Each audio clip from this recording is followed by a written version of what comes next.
Hello friends, welcome back to my YouTube channel. This is Pushkar. Today we are talking about Introduction to Financial Management. What basically financial management it is, how we are manage the finance and where the finance comes in the company and where we use the finance. So these are the terms are known as financial management. So let's start with their unit 1, introduction to financial management. First point, definition and scope of financial management. Definition and scope क्या है financial management के, financial management होता क्या है। अगर simple language में बोले तो financial management involve planning, organising, directing and controlling the financial activities of an organisation. कहने का मतलब है कि हम लोग फाइनेंस को कैसे प्लान करते हैं, कैसे ऑर्गेनाइज करना है, कैसे डायरेक्ट करना है, कैसे कंट्रोल करना है, कहाँ पर कौन सी चीज़ें, financial activities in an organisation. Organisation यानी कि किसी भी संस्था की फाइनेंशियल एक्टिविटीज़ यानी कि पैसों से लेन देन जितनी भी गतिविधियाँ होती हैं उनको कैसे प्लान कर रहे हैं, कैसे ऑर्गेनाइज कर रहे हैं, डायरेक्ट और कंट्रोल कैसे कर रहे हैं, इसी को हम लोग फाइनेंशियल मैनेजमेंट बोलते हैं। It focus on procurement and optimal utilization of funds to maximize the value of the firm. Majorly financial management का फोकस जो होता है कि वो फंड को कैसे प्रक्योर कर रहे हैं, उसका यूटिलाइजेशन कैसे करना है ताकि फर्म का जो वैल्यू है उसको हम लोग मैक्सिमाइज कर सकें। प्राइमरी स्कोप क्या होता है फाइनेंशियल मैनेजमेंट का, तो प्राइमरी स्कोप जो होता है फाइनेंशियल मैनेजमेंट का, investment decision, financial decision and dividend decision. Okay, तो 3 डिसीजन होते हैं, एक इन्वेस्टमेंट डिसीजन होता है, फाइनेंसिंग डिसीजन होता है एंड डिविडेंड डिसीजन होता है। ठीक है, तो फिर से एक बार हम लोग बेसिक समझ लेते हैं कि फाइनेंशियल मैनेजमेंट होता क्या है। तो फाइनेंशियल मैनेजमेंट का सिंपल मतलब यही होता है कि पैसे को कैसे मैनेज करना है, कैसे यूटिलाइज करना है और कौन से सोर्स से हम लोग फाइनेंस को ला सकते हैं कंपनी के अंदर में। फॉर एग्जांपल, इंडिविजुअल बेसिस से मिस्टर ए पर्सन है जो कि पूरे हाउस को मैनेज करते हैं, वो पैसा कहाँ से लाते हैं, सैलरी करके कहीं वर्क करते हैं, उसके बदले सैलरी मिलती है उनको। वो पर्सन मिस्टर ए कहीं ना कहीं इन्वेस्टमेंट कर रखा होता है, उस इन्वेस्टमेंट से ऐसे आते हैं, वो पैसे को कहाँ इन्वेस्ट करता है, कहाँ यूटिलाइज करता है, अपने घर पर यूटिलाइज करता है, डे टू डे एक्टिविटीज़ में यूटिलाइज करता है, या फिर कोई नई एसेट बाई करने में यूटिलाइज करता है।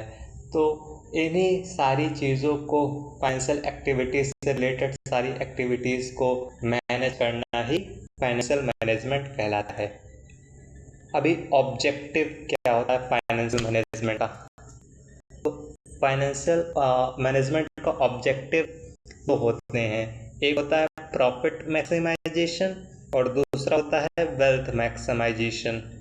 तो प्रॉफिट मैक्सिमाइजेशन में क्या रहता है कि यहाँ पर हम लोग earlier financial management aim to maximise profit, यहाँ पर हम लोग प्रॉफिट को मैक्सिमाइज करते हैं। हाउएवर प्रॉफिट मैक्सिमाइजेशन रिस्क को इग्नोर कर देता है, टाइमिंग को इग्नोर कर देता है और अदर क्वालिटेटिव फैक्टर्स को इग्नोर कर देता है।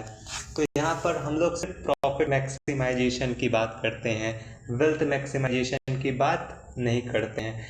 वेल्थ मैक्सिमाइजेशन जहाँ पर ओवरऑल हम लोग शेयर होल्डर की वेल्थ को इंक्रीज करते हैं, यह मॉडर्न अप्रोच होता है। प्रॉफिट मैक्सिमाइजेशन एक सिंपल प्रॉफिट के ऊपर ही फोकस करता है। फॉर एग्जांपल, हमने इन्वेस्ट किया 5 लाख रुपीज़, हमारा प्रॉफिट कितना बना, प्रॉफिट इन्वेस्ट किया और उससे एक्सपेक्टेड रिटर्न हम करते हैं 7 लाख रुपीज़, तो 2 लाख रुपीज़ हमारा प्रॉफिट हो गया।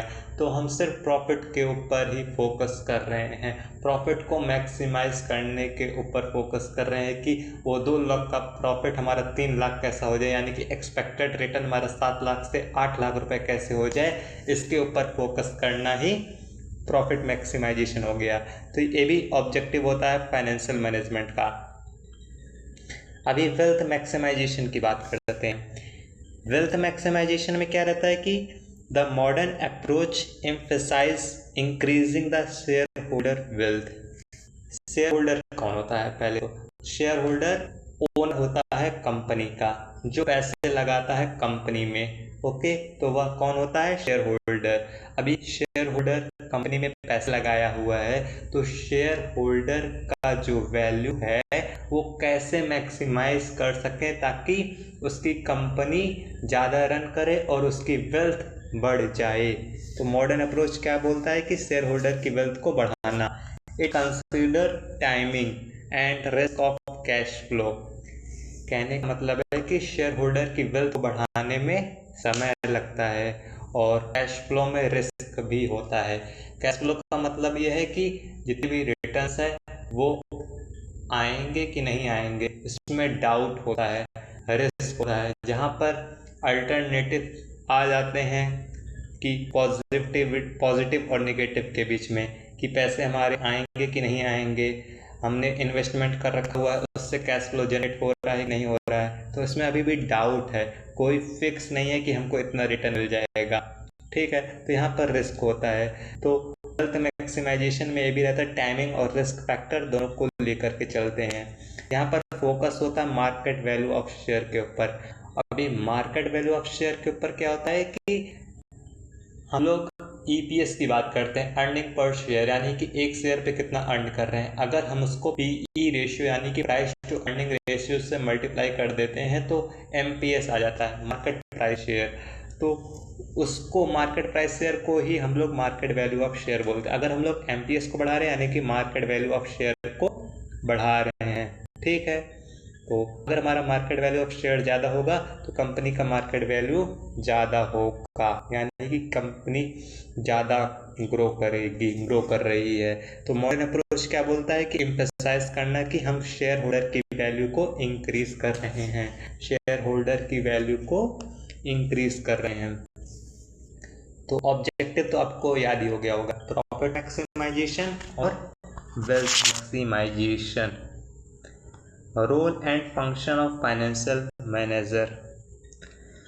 तो रोल क्या होता है, फंक्शन क्या होता है एक फाइनेंशियल मैनेजर।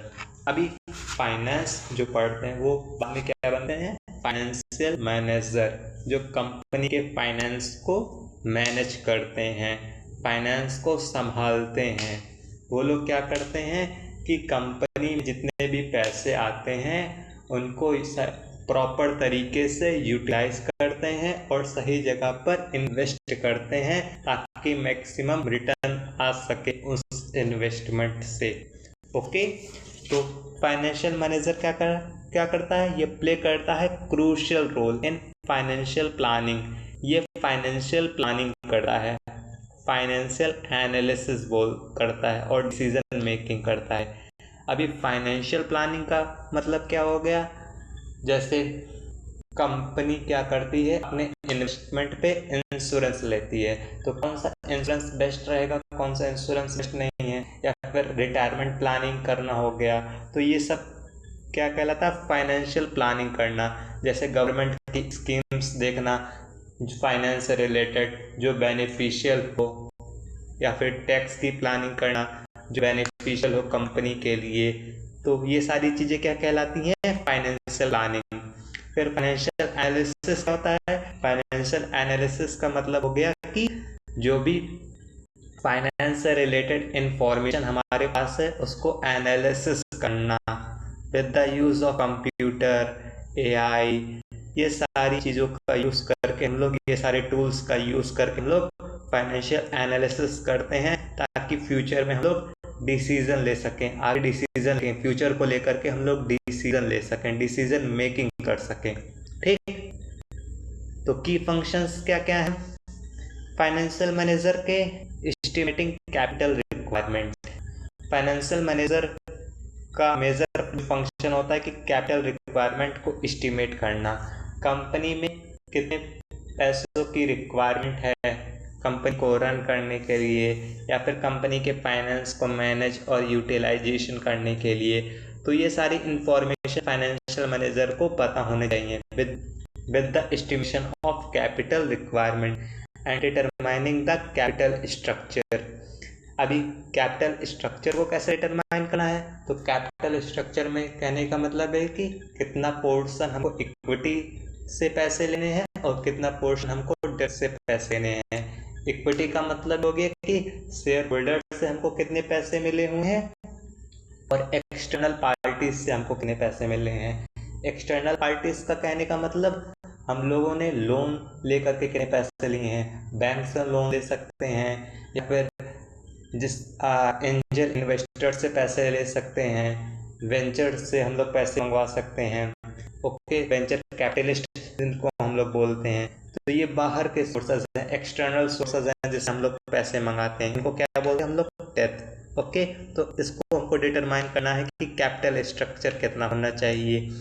हम लोग ज़्यादा पोर्शन इक्विटी लें या फिर ज़्यादा पोर्शन डेप्थ लें, तो इसको डिटरमाइन करना, ठीक, इसको डिटरमाइन करना फाइनेंशियल मैनेजर का फंक्शन होता है। फाइनेंशियल मैनेजर का और क्या क्या फंक्शंस होते हैं? फाइनेंशियल मैनेजर का यह फंक्शन होता है कि इन्वेस्टमेंट से रिलेटेड डिसीजन मेकिंग करना।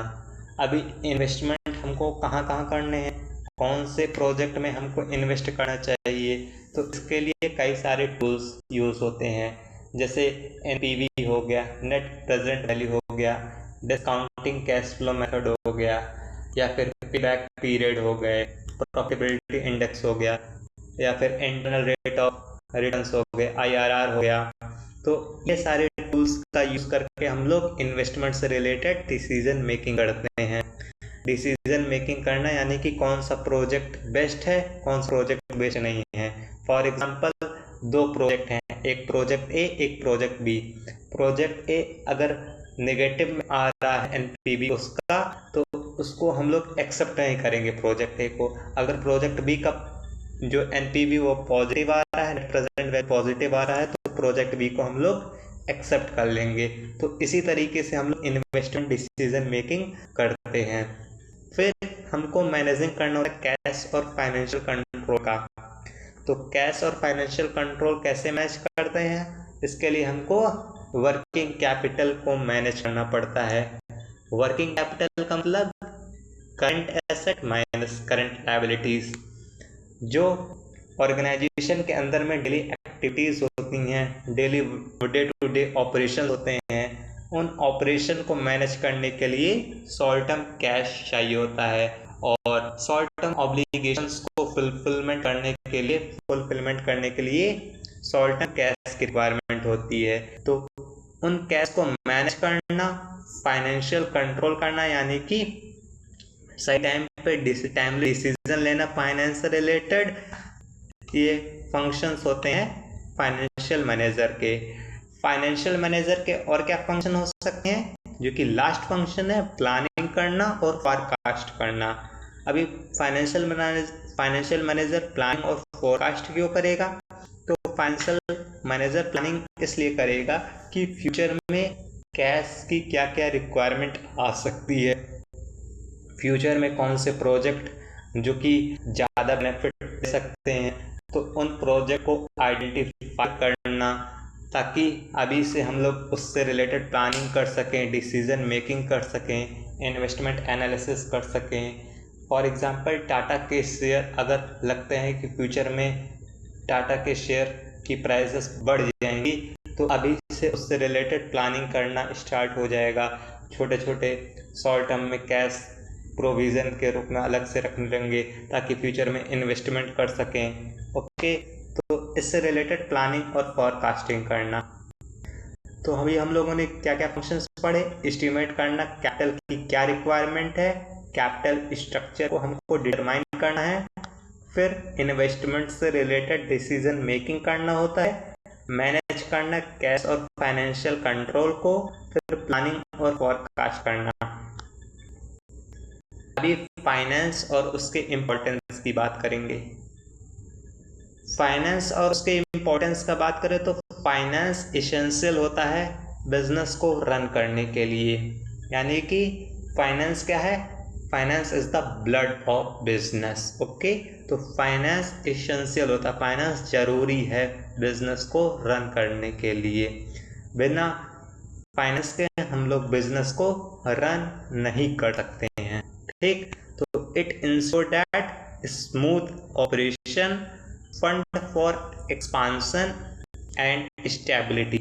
तो अगर हमको कंपनी का ऑपरेशन अच्छे से रन करना है, एक्सपांशन करना है फंड का, फाइनेंशियल स्टेबिलिटी बनानी है, तो फाइनेंशियल मैनेजमेंट, फाइनेंस बहुत ज़रूरी है कंपनी में। ठीक, किसी भी बिजनेस में, कंपनी में फाइनेंस बहुत ज़रूरी है। बिना फाइनेंस का कुछ भी रन कर पाना पॉसिबल नहीं है। इवन द एनजीओ में भी देखो कोई प्रॉफिट मेकिंग ऑब्जेक्टिव नहीं होता है, बट एनजीओ को रन करने के लिए फाइनेंस की ज़रूरत पड़ती है। Efficient financial management enables the organisation to, अगर हम लोग एफिशिएंटली यानी कि कम टाइम ला करके मैक्सिमम बेनिफिट प्रोवाइड करना एफिशिएंट कहलाता है। तो efficient means efficient financial management. अगर हम लोग अच्छे से फाइनेंशियल मैनेजमेंट को यूज़ कर रहे हैं ऑर्गेनाइजेशन के अंदर में, तो उससे क्या क्या बेनिफिट मिलेंगे, हम लोग सारे रिसोर्सेस का यूटिलाइजेशन एफिशिएंटली कर पाएंगे। यानी कि फाइनेंस से रिलेटेड जितने भी रिसोर्सेस हमारे पास में हैं, जैसे गवर्नमेंट के जितने भी स्कीम्स, उसका प्रॉपर यूटिलाइजेशन करना, टाइमली यूटिलाइजेशन करना, ताकि हमको जल्दी बेनिफिट मिल सके और मैक्सिमम बेनिफिट मिल सके। तो यूटिलाइज करना रिसोर्सेस का एफिशिएंटली। फाइनेंशियल मैनेजमेंट से और क्या क्या हमको बेनिफिट मिल सकते हैं, तो फाइनेंशियल मैनेजमेंट से हमको ग्रोथ अचीव होती है कंपनी में, एक्सपांशन अचीव होता है। फॉर एग्जांपल, किसी कंपनी का ग्रोथ डाउन हो चुका है because of low amount of cash और अपने लोन्स को वो चुका नहीं पा रहे हैं, तो फाइनेंशियल मैनेजमेंट, अगर हम इफिशिएंट फाइनेंशियल मैनेजमेंट करेंगे तो तब वहाँ पर हम लोग ग्रोथ को अचीव कर सकेंगे। वो लॉस मेकिंग कंपनी को हम लोग प्रॉफिट मेकिंग कंपनी बना सकते हैं, अगर हम लोग इफिशिएंट फाइनेंशियल मैनेजमेंट करते हैं। इफिशिएंट फाइनेंशियल मैनेजमेंट से प्रॉफिटेबिलिटी इम्प्रूव होती है। अभी प्रॉफिटेबिलिटी इम्प्रूव कैसे होगी, तो कंपनी के अंदर में प्रॉफिट हमारा सोल ऑब्जेक्टिव नहीं होता, वहाँ पर वेल्थ मैक्सिमाइजेशन भी ऑब्जेक्टिव होता है। तो इवन अगर हम लोग सिंगल से प्रॉफिट की बात करते हैं, तो प्रॉफिट को मैक्सिमाइजेशन करने के लिए हमको क्या करना पड़ेगा, कॉस्ट को कम करना पड़ेगा, ताकि ज़्यादा से ज़्यादा हम लोग प्रॉफिट जनरेट कर सकें कंपनी के लिए। बट प्रॉफिट बढ़ाने से, इम्प्रूव करने से हमारा वेल्थ मैक्सिमाइजेशन इग्नोर हो जाता है। प्रॉफिट में रिस्क और टाइमिंग फैक्टर इंक्लूड नहीं होता, यहाँ पर सिर्फ प्रॉफिट की ही बात की जाती है। ठीक, increasing the value of the firm, firm की वैल्यू इंक्रीज होती है। फर्म की वैल्यू का इंक्रीज होने का मतलब है कि वेल्थ इंक्रीज होता है, मार्केट प्राइस हमारा बढ़ जाता है, मार्केट वैल्यू हमारी बढ़ जाती है। क्यों? क्योंकि हम लोग एफिशिएंट फाइनेंशियल मैनेजमेंट कर रहे हैं। तो एक बार फिर से रिवाइज करते हैं कि क्या इम्पोर्टेंस हो सकते हैं। तो एफिशिएंट फाइनेंशियल मैनेजमेंट से क्या फ़ायदा मिलता है कि हम सारे रिसोर्सेस का यूटिलाइजेशन इफिशिएंटली कर पाते हैं, और ग्रोथ और एक्सपांशन हम लोग अचीव कर सकते हैं ईजिली।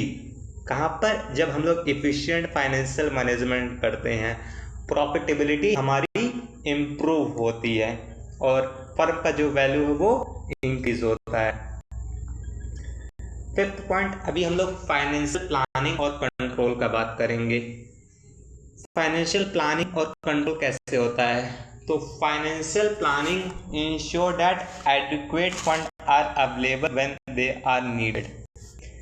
तो जब भी हमको फाइनेंस का ज़रूरत पड़ेगा कंपनी कंपनी के अंदर में, तो हमारे पास में एडिक्वेट फंड होना चाहिए।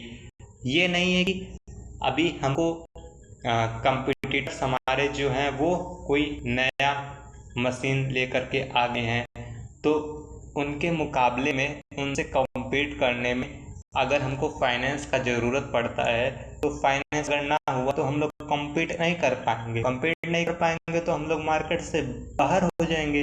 तो ये इंश्योर करना कि हमेशा हमारे पास में एडिक्वेट फंड अवेलेबल होना चाहिए any time. Okay, so it involve estimating capital requirement, determining the capital structure and framing the financial policies. तो हमको क्या करना है, कैपिटल रिक्वायरमेंट को एस्टिमेट करके चलना है, कैपिटल स्ट्रक्चर को डिटरमाइन करके चलना है और फाइनेंशियल पॉलिसीज़ को फ्रेम करना है। अभी फाइनेंशियल पॉलिसीज़ नया टर्म आया, तो फाइनेंशियल पॉलिसीज़ क्या है, तो फाइनेंशियल पॉलिसीज़ का मतलब हो गया है कि वो सारे रूल्स एंड रेगुलेशन फाइनेंस से रिलेटेड जो ज़रूरी हैं। फॉर एग्ज़ाम्पल, हमको रॉन्ग इन्वेस्टमेंट नहीं करना है, गलत जगह इन्वेस्टमेंट नहीं करना है। फॉर एग्ज़ाम्पल, हमको पर्सनल पर्पस के लिए फाइनेंस नहीं यूज़ करना है, तो इसके लिए हमको रूल्स को फ्रेम करना होगा।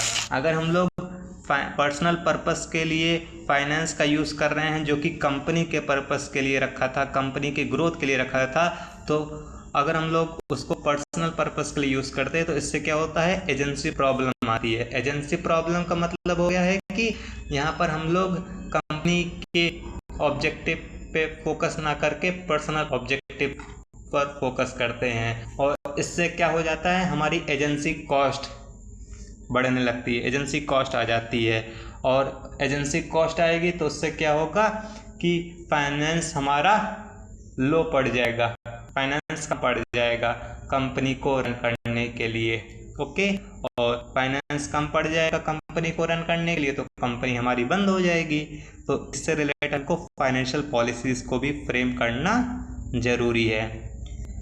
Financial control refer to managing firm fund effectively through techniques like ratio analysis, budgetary control and cost control। तो फाइनेंशियल कंट्रोल का मतलब क्या हो गया कि हम लोग फंड को मैनेज करेंगे इफेक्टिवली। अगर हम लोग फंड का मैनेज कर रहे हैं कई सारी टेक्निक्स का यूज़ करके, जैसे रेशियो एनालिसिस कर रहे हैं। रेशियो एनालिसिस का मतलब हो गया कि बैलेंस शीट से रिलेटेड जितने भी आइटम्स हैं उनके बीच में जितने भी रेशियोज निकल करके आ रहे हैं, जैसे हमारा ऑपरेटिंग प्रॉफिट रेशियो हो गया, या फिर फिक्स्ड एसेट रेशियो हो गया, कैपिटल एसेट रेशियो हो गया, तो वर्किंग कैपिटल रेशियोज हो गए। तो इन सारे रेशियोज को एनालिसिस करते हैं ताकि हम लोग फाइनेंशियल कंट्रोल कर सकें। बजटरी कंट्रोल का मतलब क्या हो गया कि जो हमारे पास में एक्चुअल कैश है या फिर एक्सपेक्टेड कैश जो भी नीडेड है हमारे पास में, उनके बीच में हम लोग कंपैरिजन करते हैं, बजट बनाते हैं। बजट का मतलब हो गया है कि एक स्टेटमेंट होता है एक्सपेंस और इनकम का। ओके, तो बजट से रिलेटेड हम लोग बजट बनाते हैं, फॉरकास्टिंग करते हैं इसके अंदर में, बजटरी में। तो बजटरी कंट्रोल भी करना पड़ता है हमको, और फिर कॉस्ट कंट्रोल करना पड़ता है। कॉस्ट कंट्रोल का मतलब ये हो गया है कि फालतू में एक्स्ट्रा कॉस्ट ना लगाना, ओके, प्रोडक्ट के ऊपर में। फॉर एग्जांपल, अगर हम लोग इलेक्ट्रिसिटी ज़्यादा वेस्टेज कर रहे हैं किसी एक प्रोडक्ट को बनाने के लिए, एक्स्ट्रा मशीन यूज़ कर रहे हैं जो कि ज़रूरत नहीं है, तो उससे कॉस्ट हमारा बढ़ जाता है। तो उसको भी कंट्रोल करना, कम करना, यानी कि कॉस्ट को कंट्रोल करना। तो ये 3 टॉपिक हैं, यानी रेशियो एनालिसिस, बजटरी कंट्रोल और कॉस्ट कंट्रोल। इन्हीं 3 टॉपिक की मदद से हम लोग इफेक्टिवली फंड को मैनेज करते हैं, और इसी ओवरऑल प्रोसेस को हम लोग क्या बोलते हैं, फाइनेंशियल कंट्रोल। ठीक है, तो फाइनेंशियल प्लानिंग और financial control, I hope you are understanding very much now. Relationship क्या होता है फाइनेंशियल मैनेजमेंट का अदर बिजनेस फंक्शन के साथ में? तो रिलेशनशिप फाइनेंशियल मैनेजमेंट का अदर बिजनेस फंक्शन में इंटरकनेक्टेड होते हैं, क्योंकि फाइनेंस तो हर जगह ही लगता है। मार्केटिंग की बात करें, मार्केटिंग में क्या रहता है कि यहाँ पर हम लोग प्रमोशनल एक्टिविटीज़ करते हैं, प्राइसिंग डिसीजन लेते हैं। तो ये सब क्या हो गया, ये सब मार्केटिंग डिसीजन हो गए, मार्केटिंग हो गया। तो इन सारी एक्टिविटीज़ को रन करने के लिए बजट बनाना पड़ता है कि कितने पैसे लगेंगे एडवर्टीजमेंट करने के लिए, और कितना हम लोग प्राइसिंग सेट कर रहे हैं किसी भी प्रोडक्ट का, ताकि मार्केट में कंपटीशन भी बना रहे और हम लोग प्रॉफिट भी अर्न कर सकें। तो प्राइसिंग भी सोच समझ के रखना पड़ता है। तो ये भी प्राइसिंग भी मार्केटिंग का ही पार्ट बन जाता है। ओके, तो एडवर्टीजमेंट और प्रमोशनल एक्टिविटीज़ और प्राइसिंग डिसीजन से रिलेटेड बजट बनाने पड़ते हैं। तो मार्केटिंग में भी फाइनेंस की ज़रूरत पड़ती है। फिर ऑपरेशंस का बात करें तो प्रोडक्शन और इन्वेंट्री मैनेजमेंट के लिए भी फाइनेंस का ज़रूरत पड़ता है। यानी कि कंपनी के अंदर में जितनी भी इन्वेंट्री आ रही है, स्टोर में जितने भी हम लोग ने स्टॉक रखे हुए हैं, तो उनको भी मैनेज करना कि कितना हमको स्टॉक मंगाना चाहिए और कितना नहीं मंगाना चाहिए। कभी हम लोग एक्सेस स्टॉक मंगा लेते हैं ना, तो स्टॉक हमारा वेस्ट हो जाता है, ख़राब हो जाता है और किसी काम का नहीं आता है। और ओवर सप्लाई हो जाती है तो दिक्कत हो जाता है, कम सप्लाई भी हो गया तभी दिक्कत हो जाता है। तो इन्वेंट्री मैनेज करना पड़ता है। तो इन्वेंट्री मैनेज करने के लिए भी हमको फाइनेंस की रिक्वायरमेंट होती है। फिर ह्यूमन रिसोर्स बात करते हैं। ह्यूमन रिसोर्स में क्या रहता है कि हम लोग जितने भी एम्प्लॉयज़ काम कर रहे हैं उनकी सैलरी को लेकर के, उनके बेनिफिट और ट्रेनिंग को लेकर के बजट बनाते हैं। अभी कंपनी को चला रहे हैं तो कंपनी को चलाने के लिए एम्प्लॉयज़ की ज़रूरत पड़ेगी, वहाँ पर एक्सपर्ट की ज़रूरत पड़ेगी, मैनेजर की ज़रूरत पड़ेगी। तो वो लोग आएंगे कंपनी में, फ्री में तो काम करेंगे नहीं, तो उनको सैलरी देनी पड़ती है, कुछ बेनिफिट्स देने पड़ते हैं, उनको ट्रेनिंग प्रोवाइड करनी पड़ती है। तो इन सारी चीज़ों में क्या आता है कि बजट लगता है, फाइनेंस लगता है। तो उससे रिलेटेड भी हमको बजटिंग करके चलना पड़ता है। तो ह्यूमन रिसोर्स में भी फाइनेंस का ज़रूरत पड़ता है। फिर research and development. Research and development में क्या रहता है कि यहाँ पर हम लोग इनोवेशन और प्रोडक्ट डेवलपमेंट के लिए फंड इकट्ठा करते हैं। अभी कंपटीशन डे बाय डे बढ़ता जा रहा है। क्यों? क्योंकि मार्केट में इनोवेशंस ज़्यादा हो रहे हैं, नए कैटेगरीज के प्रोडक्ट आ रहे हैं, नई मशीन्स आ रही हैं जो मार्केट में कट थ्रोट कंपटीशन दे रही हैं कंपनी को। ओके, तो हमको अगर उन कंपनी से कॉम्पीट करना है तो इसके लिए हमको इनोवेशन और प्रोडक्ट डेवलपमेंट करना पड़ेगा, रिसर्च एंड डेवलपमेंट करना पड़ेगा, और इसके लिए फंड की ज़रूरत पड़ेगी। तो इन इनोवेशन और प्रोडक्ट डेवलपमेंट को फंड करने के लिए हमको फाइनेंस की ज़रूरत पड़ती है। तो रिसर्च एंड डेवलपमेंट में भी फाइनेंस का ज़रूरत पड़ता है। Research and development, human resource, operation और मार्केटिंग में भी फाइनेंस का ज़रूरत पड़ता है। क्यों? क्योंकि ये सारी चीज़ें इंटरकनेक्टेड होती हैं। अभी हम लोग टाइम वैल्यू ऑफ मनी की बात करेंगे। टाइम वैल्यू ऑफ मनी में क्या रहता है कि टाइम वैल्यू ऑफ मनी एक कॉन्सेप्ट है जहां पर sum of money has a different value today than it will in the future due to potential earning capacity. तो टीवीएम का सिंपल सा मतलब है कि जो आज के टर्म में वैल्यू है वो फ्यूचर के टर्म में वो वैल्यू नहीं रहेगी, उसमें कुछ न कुछ चेंजेस होंगे, क्योंकि हमारी जो मनी की वैल्यू है वो डे बाय डे चेंज हो रहती है, इंक्रीज होती है। जो सामान 1 रुपये का आज मिल रहा है वही सामान कल 1 रुपये में नहीं, वो 10 रुपये में मिलेगा। क्यों? क्योंकि टाइम वैल्यू ऑफ मनी वो बढ़ती है, मनी की वैल्यू बढ़ती है। क्यों? क्योंकि पोटेंशियल अर्निंग कैपेसिटी उसकी बढ़ जाती है। This principle is foundational in finance. तो हम लोग टीवीएम को बोल सकते हैं कि ये फंडामेंटल होता है किसी भी फाइनेंस का। टीवीएम में हम कंपाउंड इंटरेस्ट, सिंपल इंटरेस्ट पढ़ते हैं ना, तो कंपाउंडिंग ही बेस होता है किसी भी फाइनेंस के अंदर में। अगर आपको फाइनेंस समझना है तो कंपाउंडिंग आपको सीखना पड़ेगा। कंपाउंडिंग का मतलब क्या है कि जैसे 2 का स्क्वायर 4, 4 का स्क्वायर 16, 16 का स्क्वायर 64, जो कंपाउंड होकर के इसकी वैल्यू कितने बढ़ी चली जा रही है ना। ठीक, तो इसी तरीके से जैसे 10 रुपये हम लोगों ने लगाया और उसका रिटर्न 10% के रेट से है, तो वो धीरे धीरे बढ़ता चले जाएगा। 10 का 11 हुआ, फिर 11 से फिर आगे 11 के ऊपर हम लोग पैसे लगाएंगे। तो ठीक है, तो यहाँ पर क्या है कि पैसे की वैल्यू जो है वो कंपाउंड हो रही है with the effect of time. Time की वजह से जैसे जैसे टाइम चेंज होता है वो पैसे की वैल्यू चेंज होती है। सेम रिटर्न नहीं मिलता है यहाँ पर डबल के रेट पर रिटर्न्स मिलने लगते हैं टाइम के पास होने के बाद में। तो आई होप टीवीएम आपको समझ में आया होगा। तो टीवीएम का एक बार सिंपल सा डेफिनेशन पढ़ लेते हैं कि टीवीएम क्या है। Time value of money is the concept that sum of money has a different value today than it will in the future due to its potential earning capacity। अभी time value of money में 2 term आते हैं, एक present value आता है और एक future value आता है। प्रेजेंट वैल्यू क्या है? Current worth of future sum of money given a specific rate of return. तो प्रेजेंट वैल्यू का मतलब होता है कि जो फ्यूचर की जो वैल्यू वो आज के टर्म में क्या उसका वैल्यू होगा।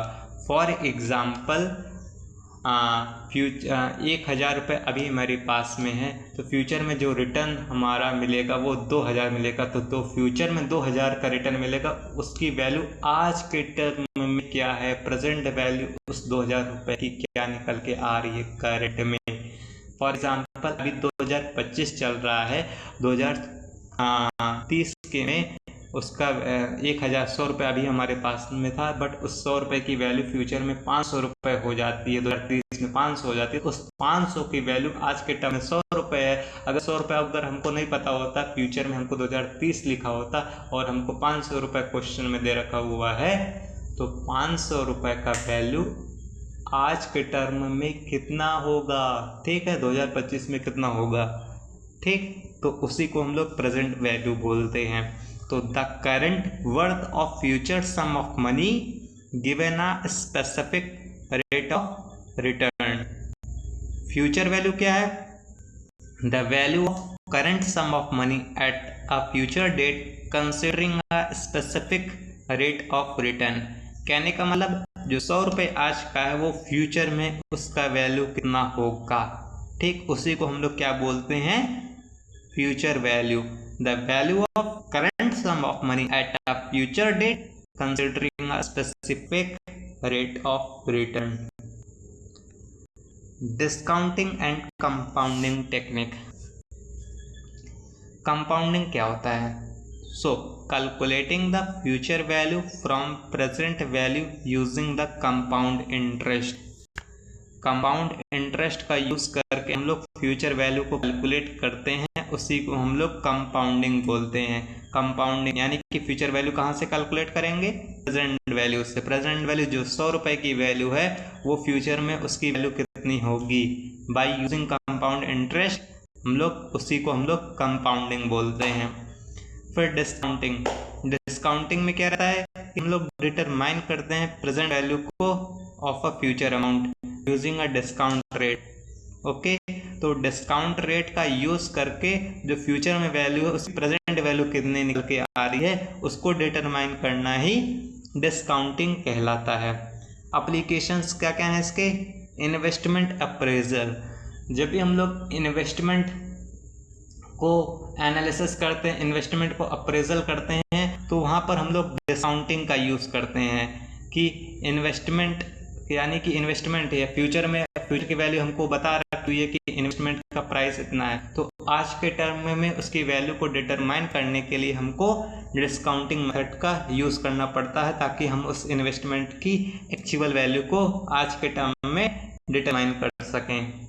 फिर लोन को अमोर्टाइजेशन, अगर हमको लोन का अमोर्टाइजेशन करना है, यानी कि लोन को टाइम टू टाइम हमको रिपे करना है, ईयर बाय ईयर रिपे करना है, तो इसके लिए हमको क्या करना पड़ेगा, डिस्काउंटिंग यूज़ करेंगे। बॉन्ड का वैल्यूएशन करना हो गया। बॉन्ड का वैल्यूएशन का मतलब हो गया कि बॉन्ड जैसे हमारा लोन हो गया, डिवेंचर्स हो गए, कंपनी क्या इशू करती है, बॉन्ड इशू करती है। बॉन्ड इशू करती है, उसको बॉन्ड पे क्या मिलता है, फिक्स्ड रिटर्न मिलता है। बॉन्ड इशू कर दिया, फिक्स्ड रिटर्न मिलते हैं, तो उस फिक्स्ड रिटर्न को कॉन्टिन्यूसली अर्न करने के लिए हमको बॉन्ड का वैल्यूएशन करना पड़ता है कि बॉन्ड का एक्चुअल वैल्यू कितना है। तो इसके लिए हम लोग डिस्काउंटिंग टेक्निक यूज़ करते हैं। लीज का इवैल्यूएशन, लीज का इवैल्यूएशन का मतलब हो गया किसी भी एसेट को लीज पे देते हैं। लीज में देने का मतलब भट्टे पे चढ़ा देते हैं, कुछ टाइम के लिए किराए पे दे देते हैं किसी भी एसेट को, उसको हम लोग लीज करना हो गया एक स्पेसिफाइड पीरियड ऑफ टाइम के लिए। जब भी हम लोग किसी एसेट को किसी दूसरी पार्टी को दे देते हैं यूज़ करने के लिए, बट उसका ओनरशिप नहीं देते हैं, उसको हम लोग लीज देते हैं। तो उस मशीन की वैल्यू को, लीज की वैल्यू को हम लोग इवैल्यूएट करते हैं डिस्काउंटिंग टेक्निक्स का। ठीक, तो इससे क्या मिलता है हमको, उसकी एक्चुअल वैल्यू पता लगती है कि प्रेजेंट वैल्यू क्या है। Okay, by using future amount. अभी ओवरव्यू ऑफ फाइनेंशियल एनवायरनमेंट का बात करेंगे। फाइनेंशियल एनवायरनमेंट का ओवरव्यू क्या है, तो फाइनेंशियल एनवायरनमेंट में क्या क्या इंक्लूड्स होते हैं। तो फाइनेंशियल एनवायरनमेंट में फाइनेंशियल इंस्टीट्यूशंस आ जाते हैं। फाइनेंशियल इंस्टीट्यूशंस कौन कौन है, जैसे हमारा आरबीआई हो गया, सेबी हो गया, तो ये सब फाइनेंशियल इंस्टीट्यूशंस हैं जो कि रेगुलेट करते हैं फाइनेंशियल मार्केट को। फिर मार्केट इंस्ट्रूमेंट्स आ गए। मार्केट इंस्ट्रूमेंट्स में हमारा प्राइमरी मार्केट, सेकेंडरी मार्केट आ गया। फिर रेगुलेटरी बॉडीज़ आ गई। रेगुलेटरी बॉडीज़ जैसे हमारा सेबी हो गया, ये रेगुलेट करते हैं फाइनेंस से related, flow of finance, flow of funds से रिलेटेड ये लोग क्या करते हैं, रेगुलेट करते हैं कि कितना फ्लो होना चाहिए फंड का। रेगुलेटिंग बॉडीज़ आ गई। तो ये ओवर हो गया फाइनेंशियल एनवायरनमेंट का। फाइनेंशियल एनवायरनमेंट की कभी भी बात आएगी तो दिमाग में याद रखना, कोई एक फाइनेंशियल इंस्टीट्यूशंस होंगे, हमारे पास में मार्केटिंग इंस्ट्रूमेंट्स होंगे और रेगुलेटिंग बॉडीज़ होंगी जो फ्लो ऑफ फंड को मैनेज एनवायरनमेंट के अंदर में हमको देखने को मिलेगा।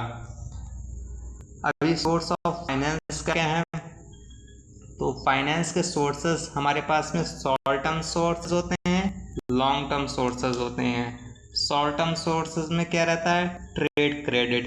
ट्रेड क्रेडिट का मतलब क्या हो गया कि एक शॉर्ट टर्म अमाउंट में पैसों को उधार देना। ओके, शॉर्ट टर्म ऑब्लिगेशन को फुलफिल करने के लिए या फिर ऑब्लिगेशन को फुलफिल करने के लिए ट्रेड क्रेडिट देते हैं। शॉर्ट टर्म ये ऑब्लिगेशन होता है, ये करंट लायबिलिटीज़ के अंदर में आता है। बैलेंस शीट की करंट लायबिलिटीज़ के अंदर में ट्रेड क्रेडिट आता है। ओके, ट्रेड क्रेडिट इसलिए दिया जाता है कि शॉर्ट टर्म ऑब्लिगेशन को हम लोग फुलफिल कर सकें। फिर बैंक ओवरड्राफ्ट। बैंक ओवरड्राफ्ट क्या रहता है कि अगर हमारे पास बैलेंस नेगेटिव हो जाए, नेगेटिव बैलेंस के बाद के ऊपर कितना बैलेंस हम लोग निकालते हैं ऑब्लिगेशन को फुलफिल करने के लिए या फिर इन्वेस्टमेंट को, कोई लोन को रिपेमेंट करने के लिए, उसको हम लोग बैंक ओवरड्राफ्ट कहते हैं। फॉर एग्जांपल हमारे बैंक में कैश हमारा नेगेटिव हो गया, उसके बाद भी हम लोग पैसे निकाल रहे हैं, वो हमारा बैंक ओवरड्राफ्ट कहलाता है। फिर short term loans. Short term loan का मतलब हो गया है कि शॉर्ट टर्म पीरियड के लिए अगर हम लोग लोन्स ले रखे हुए हैं, कभी कभी कंपनी में पैसे कम पड़ जाते हैं तो कंपनी को छोटे टाइम के लिए शॉर्ट टर्म लोन्स लेना पड़ता है। छोटे टाइम यानी कि 2 से 3 महीने के लिए हमको पैसे लेने पड़ते हैं, बैंक से ले लिया या फिर किसी थर्ड पार्टी से हम लोगों ने ले लिया, तो या फिर नॉन कॉमर्शियल बैंक से ले लिया जो कॉमर्शियल एक्टिविटीज़ नहीं करती हैं, तो वो शॉर्ट टर्म लोन्स होते हैं। फिर कॉमर्शियल पेपर हो गया। कॉमर्शियल पेपर भी एक short term loans short term के लिए पैसे प्रोवाइड करता है कंपनी को। ये भी एक प्रकार का डॉक्यूमेंट होता है जो कि कंपनी को शॉर्ट टर्म के लिए पैसे देता है। तो ये सब शॉर्ट टर्म के सोर्सेज हो गए जहाँ से हमको छोटी अवधि के लिए पैसे मिलते हैं। Trade credit, bank overdraft, short term loan, commercial paper. Long term sources क्या हैं, यानी कि लंबी अवधि के लिए अगर कंपनी को पैसे चाहिए तो वो कहाँ कहाँ से आ सकते हैं कंपनी के पैसे। तो पहला है इक्विटी कैपिटल। इक्विटी कैपिटल का मतलब जो हमको शेयर होल्डर से पैसे मिलते हैं, ओनर जो पैसा देता है कंपनी को रन करने के लिए, उसको हम लोग इक्विटी कैपिटल बोलते हैं। फिर प्रेफरेंस कैपिटल। प्रेफरेंस कैपिटल का मतलब इक्विटी के पहले जिसको राइट्स मिलते हैं, यानी प्रेफरेंस मिलता है इक्विटी से पहले। ओके, यानी कि पहले हम लोग प्रेफरेंस देंगे प्रेफरेंस शेयर होल्डर को, फिर बाद में हम लोग बचा रहा प्रॉफिट तो इक्विटी शेयर होल्डर को पैसे रिटर्न देंगे, रिटर्न यानी डिविडेंड देंगे। तो प्रेफरेंस कैपिटल का मतलब जिसको repayment of dividend, repayment of interest, repayment of loan, repayment of dividend का को प्रेफरेंस मिलता है इनको। ओके, तो उनको हम लोग प्रेफरेंस शेयर होल्डर्स बोलते हैं। तो प्रेफरेंस कैपिटल से हमको पैसे मिल सकते हैं short term long term sources के लिए। फिर डिवेंचर, कंपनी डिवेंचर इशू करती है, लॉन्ग टर्म के लिए पैसे मंगाती है कंपनी में। फिर लॉन्ग टर्म लोन्स आ गए। लॉन्ग टर्म लोन्स का मतलब हो गया कि कंपनी लंबे समय के लिए बैंक से लोन ले लिया, फाइनेंशियल इंस्टीट्यूशन से ले लिया, फॉरेन इंस्टीट्यूशनल इन्वेस्टर से पैसे ले लिए, तो यह क्या हो गए, लॉन्ग टर्म लोन्स हो गए, कंपनी लेती है। ओके, लंबे समय के लिए पैसे। फिर रिटेन्ड अर्निंग हो गया, कंपनी क्या करती है, रिटेन करके रखती है पैसे। रिटेन्ड अर्निंग का मतलब हो गया कि शेयर होल्डर को डिविडेंड ना दे करके कंपनी अपने पास रिटेन करती है अपनी अर्निंग्स को।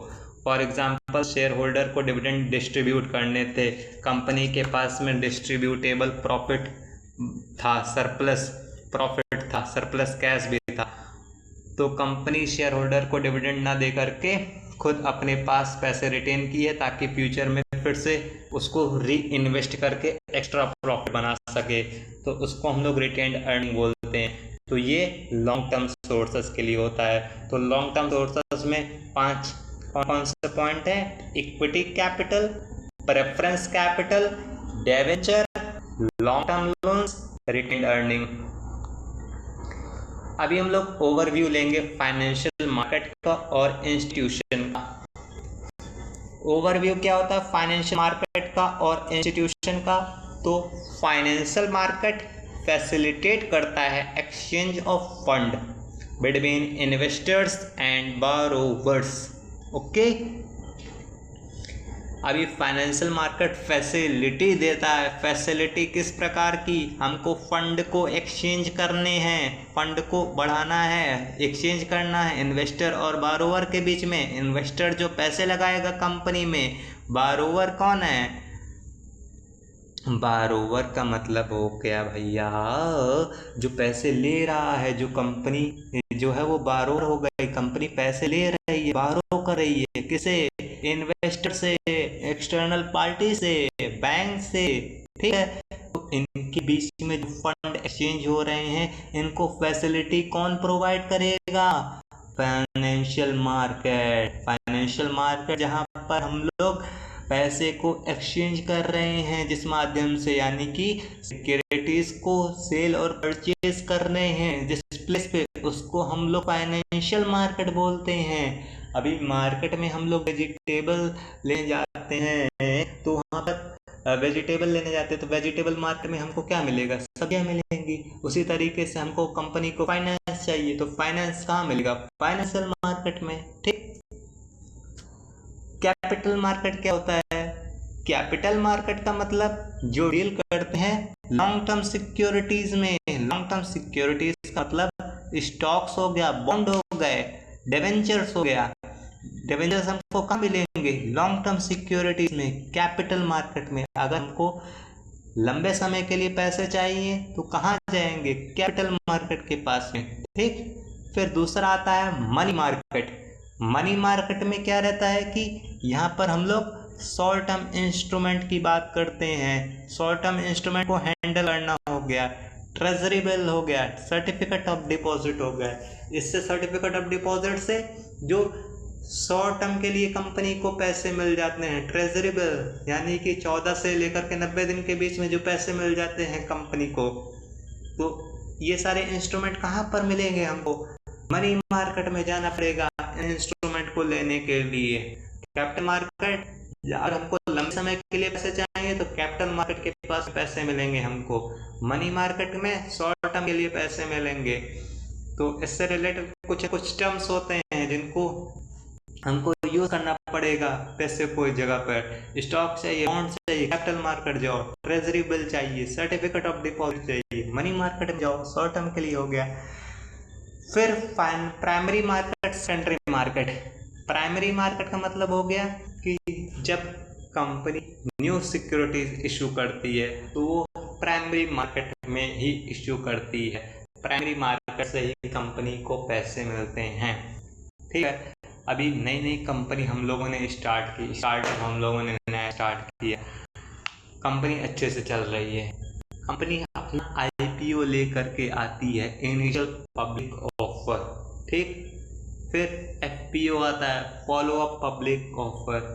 फिर राइट इशू करती है कंपनी, यानी कि एग्जिस्टिंग शेयर होल्डर को ही शेयर्स दे देती है प्रीडिटरमाइंड प्राइस पे, क्योंकि कंपनी को पैसे चाहिए अभी रन करने के लिए, एक्सपांसन करने के लिए, ग्रोथ करने के लिए। तो कंपनी जब भी first time new securities issuance करती है वो प्राइमरी मार्केट में करती है। फिर आता है सेकेंडरी मार्केट। सेकेंडरी मार्केट जहाँ पर वो सिक्योरिटीज हमारी ट्रेड होती हैं। ट्रेड होने का मतलब जैसे सेबी में लिस्ट होने के बाद में हम लोग शेयर्स की ट्रेडिंग करते हैं। ठीक। सेबी में यानी कि एक्सचेंज, फॉरेन एक्सचेंज में लिस्ट होने के बाद में शेयर्स का हम लोग ट्रेड करते हैं। तो ट्रेड कहाँ पर होता है, सेकेंडरी मार्केट में। तो अभी हम लोगों ने सारी मार्केट के बारे में पढ़ लिया। कैपिटल मार्केट में लॉन्ग टर्म में पैसे मिलते हैं, मनी मार्केट में शॉर्ट टर्म के लिए पैसे मिलते हैं, प्राइमरी मार्केट जब नई सिक्योरिटीज़ को इशू करके पैसे मंगाए जाते हैं वह प्राइमरी मार्केट में होता है। फिर सेकेंडरी मार्केट में जहाँ पर हम लोग एग्जिस्टिंग सिक्योरिटीज़ की ट्रेडिंग करते हैं। फिर हमारे पास में कुछ फाइनेंशियल इंस्टीट्यूशंस आ गए। फाइनेंशियल इंस्टीट्यूशन जो सपोर्ट करते हैं इन मार्केट का। हमारे पास कॉमर्शियल बैंक आ गए। कॉमर्शियल बैंक का मतलब ये शॉर्ट टर्म, ये जो हम लोगों को लोन देती है, डिपॉजिट एक्सेप्ट करती है, ये हमारा कॉमर्शियल बैंक नहीं है। ये तो भाई नॉर्मल सा पब्लिक लोगों के लिए बैंक हो गया। ठीक है। पब्लिक वहाँ पर पैसे डिपॉजिट कर रहा है और पब्लिक को लोन्स मिल रहे हैं, तो वो कॉमर्शियल बैंक नहीं हो गया। वहाँ पर कोई ट्रेडिंग, पैसों से रिलेटेड ट्रेडिंग वगैरह नहीं हो रही है।